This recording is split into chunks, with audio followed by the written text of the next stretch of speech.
So this TikTok influencer ends up trafficking drugs, and she gets sent to prison. Now, the woman's name is Sandra, and Sandra is 17 when this story starts, and she's living in Guadalajara, Mexico. And Sandra, she comes from a powerful drug trafficking family. So as you can imagine, she's surrounded by a lot of drugs and money and guns and power. But here's the thing about Sandra, though. She actually isn't interested in any of that. I mean, what she really wants is to become an investigative news reporter. So she starts following her dream. She enrolls in a university and she starts studying communications. But then that dream gets destroyed because one day around 1980, she meets this guy. Let's call him Javier. And Sandra thinks Javier is bueno. And Javier also thinks Sandra is bueno. And so they start dating. And a few years pass, and now she's in her third year at school. And one day, Sandra and Javier get into a huge fight over something. I don't know what. He's a jealous guy, so it probably has something to do with that. And Javier gets so pissed off that he decides to kidnap Sandra. So he kidnaps her and he takes her to a remote place and he keeps her there for a while. And later he releases her. Now, even though Sandra has been released, she's still really scared because Javier is connected to the local drug cartel. And if his jealous ass kidnapped her once, he's likely to do it again. So she decides to flee her new life at the university and go back to Guadalajara, where she knows that she can be protected by her family. And leaving the university, of course, kills her dream of becoming an investigative reporter. So now she's stuck at home, I assume surrounded by members of her powerful drug trafficking family. And over time, she gets involved with the whole family drug business and she joins in and she actually starts to like it. And Sandra, she seems to be a pretty ambitious person. So pretty quickly, she decides that she doesn't want to just be a woman in the cartel business. She wants to be the most powerful woman there. So she starts working hard on this and she learns fast and she stays disciplined and she doesn't use any of the drugs herself like a lot of the other people in the business do. And because of that, members inside the cartel start trusting her. So she starts getting better positions in the cartel. Now here's the thing about Sandra though. Apparently a lot of men find her very attractive. Specifically, a lot of powerful cartel guys really want to smash with her. And she takes full advantage of that. Like she starts seducing notorious kingpins. She gets married to top corrupt law enforcement officials and she even becomes quite close to El Chapo, the world's most famous drug lord. And with all these connections, Sandra continues to work her way up the Mexican drug trade. And years go by, and it's now the late 1990s, and her life changes again because she meets this guy who everyone calls El Teigra. And El Teigra, he's a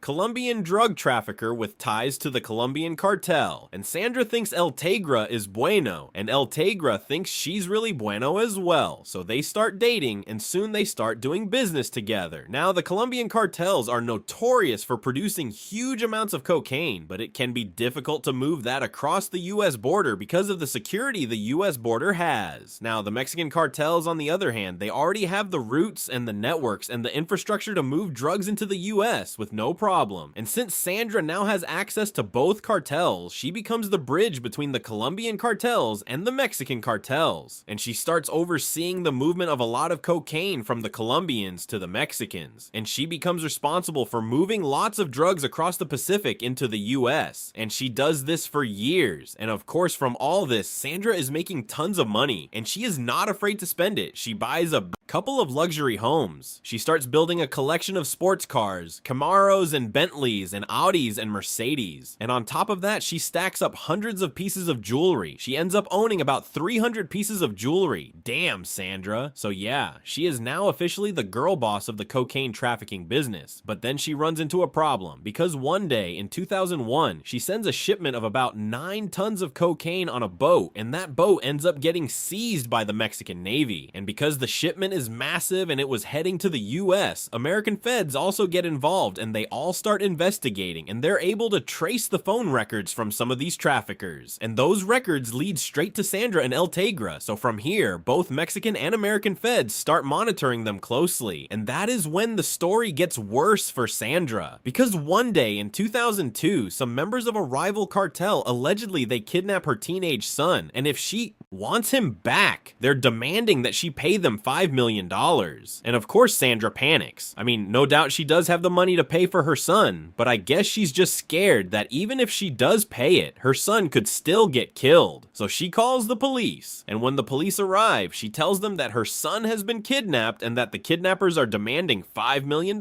in cash. And the police are like, wait, who are you that the kidnappers are asking for that kind of money? And that's when Sandra realizes that she screwed up. So she tells the officers not to worry about it and that from here she'll handle the negotiations herself. And she does. Eventually Sandra does negotiate with the kidnappers and she ends up paying them $3 million and she gets her son back. However, the police don't actually let the situation go. They end up running a background check on her, and that is when they're able to connect her to the seized cocaine shipment from a couple months earlier. So now they know that she's definitely involved in some shady business, and they start digging into her finances. And pretty quickly they discover that she owns over 200 real estate lots, 2 houses, and a salon, which are assets worth far more than she should legally have. So they come up with this theory that she's laundering money for the cartel, and they issue a warrant for her arrest. And then word gets out, and suddenly the whole country is looking for Sandra. So she decides to go on the run, and she starts changing her houses and her cars and her hair color and even her face. She allegedly pays for plastic surgeries to change her appearance so that no one can easily identify her. And 3 years go by and she's still on the run, and it's starting to look like she's really just good at hiding and that she might not ever get caught